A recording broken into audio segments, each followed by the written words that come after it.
अल्हम्दुलिल्लाहि वकफ़ा वस्सलामुन अला इबादिहिल्लज़ीना इस्तफ़ा अम्मा बाद।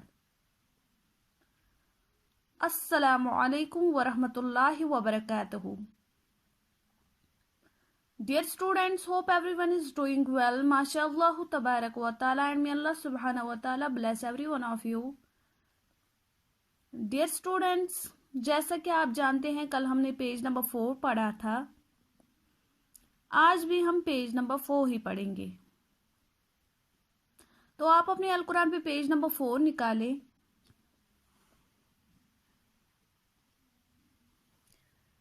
पहले लिख के है यहाँ पे तख्ती नंबर। तख्ती नंबर मीन्स लेसन नंबर। फिर लिख के है 1 को हम कहते हैं अरबिक में वाहिद। फिर है मुफरदात। मुफरदात मीन्स सिंगुलर लेटर्स, यानी वो हुरूफ जो अलग अलग होते हैं। जैसा कि आप यहाँ पे देखते हैं अलिफ है, अलिफ एक ही है, इसके साथ और कोई हुरूफ मिला के नहीं है, तो ये है मुफरदात, ये सिंगुलर लेटर है। यहाँ पे अलग अलग हुरूफ को हम मुफरदात कहते हैं। अरबिक में जो ये हुरूफ तहजी है अलिफ से या तक, इनकी जो तादाद होती है वो 29 होती है।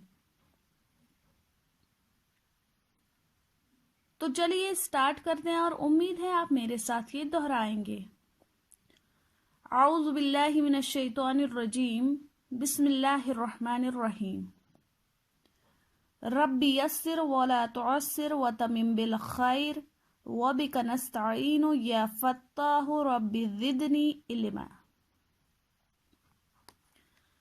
डियर स्टूडेंट्स, पहले यहाँ पे लिख के हैं अलिफ। अलिफ,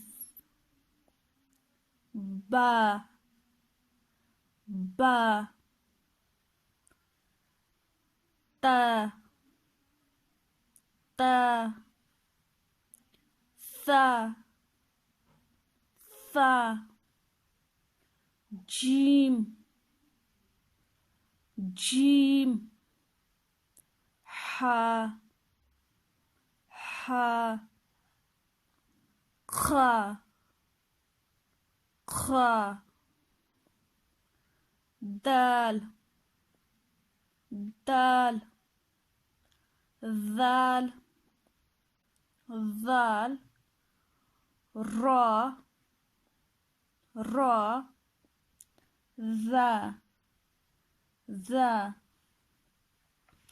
डियर स्टूडेंट्स, जैसा कि आप जानते हैं कल मैंने आपको अलिफ से सा तक का मखारिज बोला था। हमने पहले ही दांतों के नाम पढ़े थे, ताकि जो बाज़ मखारिज का जो ताल्लुक है वो दांतों से है, इसलिए हमने दांतों के नाम पढ़े थे। जैसा कि आपने यहाँ पे अलिफ पढ़ा, अलिफ जो हमें पढ़ना है वो हमें मुंह खोल के पढ़ना है, अलिफ। फिर है बा। बा जो है दोनों होंठों का तरीका हिस्सा मिलाना है और बा अदा करना है। उसके बाद है ता। जुबान की नोक जो है और सनाए उलिया की जड़ मिलानी है, तो निकलेगा वहां से ता। सा जो है जुबान की नोक को सनाए उलिया के किनारे के साथ मिलाना है, तो निकलेगा सा। ऐसे ही यहाँ पे जीम लिखे हैं, जो जुबान का बीच का हिस्सा होता है वो मिलाना है, ऊपर का जो तालु है उसके साथ मिलाना है और पढ़ना है जीम, जीम। ऐसे ही यहाँ पे है हा। हा जो है हलक जो हमारा है उसके 3 हिस्से होते हैं, इब्तिदाई हलक, वस्त हलक और आखिर हलक। जो हमारे हलक का वस्त हलक है यहाँ से निकलेगा हा, यानी हलक का जो दरमियानी हिस्सा है वहां से हा निकलेगा। उसके बाद है खा। जो हमारे हलक का अदनाई हिस्सा है, अदनाई हलक जो है यानी हलक का मुंह की तरफ वाला हिस्सा, वहां पे निकलेगा खा, यानी इब्तिदाई हलक जो हमारा हलक का है वहां पे निकलेगा खा। फिर है दाल। जुबान की जो नोक है और सनाए उलिया की जड़, जुबान की नोक और सनाए उलिया जो है, सनाए उलिया सामने वाले 2 दांत जो है उनकी जड़ मिलानी है और निकलेगा दाल। ऐसे ही है दाल। जुबान की नोक और सनाए उलिया का किनारा मिलाना है, तो निकलेगा दाल। फिर है रॉ, जुबान का किनारा और कुछ जुबान की पुश्त जबकि मिले सनाए उलिया और रबाई के मसोड़ों से, तो निकलेगा रॉ।